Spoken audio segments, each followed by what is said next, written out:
કાઠિયાવાડી સ્ટાઇલમાં ચણાના લોટની કઢીનું શાક અહીંયા અમે બનાવેલું છે।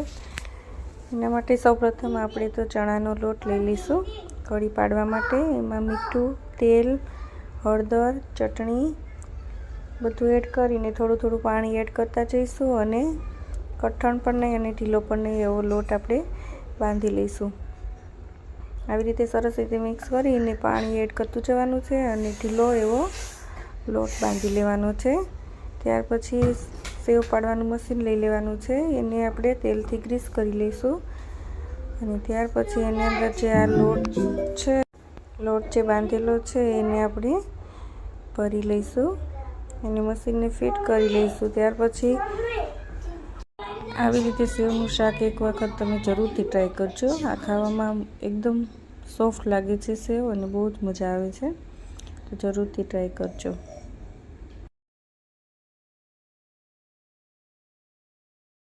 બીજી બાજુ આપણે એક પેનની અંદર તેલ લઈશું, એમાં લસણની કળી કાપેલી મેં એડ કરી છે, લાલ થઈ જાય ત્યાર પછી એની અંદર જીરું એડ કરીશું, હિંગ, હળદર એડ કરી દઈશું અને થોડું પાણી એડ કરીશું। ત્યાર પછી એની અંદર થોડી છાશ એડ કરીશું, જેનાથી આ શાક છે એકદમ મસ્ત ખાટું મીઠું બને છે। થોડી વાર માટે આપણે હલાવતા રહીશું અને ગરમ થાય ત્યાં સુધી।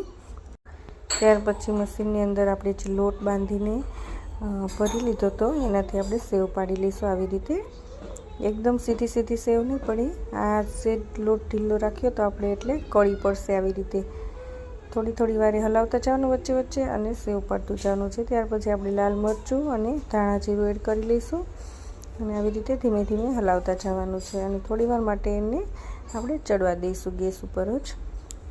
થોડી વાર પછી જો આવી રીતે કઠણ થઈ જશે અને કેમ કે ચણાનો લોટ છે એ પાણી પીશે અને મસ્ત શાક રેડી થઈ જશે।